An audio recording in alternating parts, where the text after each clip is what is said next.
You ask Tiger to solve. This deals with linear equations with one unknown. The final result is x equals 1 over 2. Let's solve it step by step. Group all constants on the right side of the equation.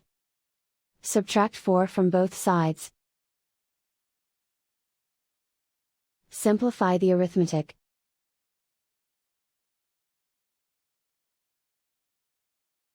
Isolate the x.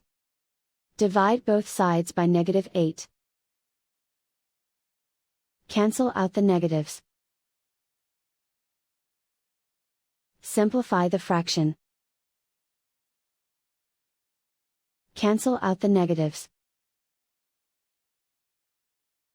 Find the greatest common factor of the numerator and denominator. Factor out and cancel the greatest common factor. And so the final result is x equals 1 over 2.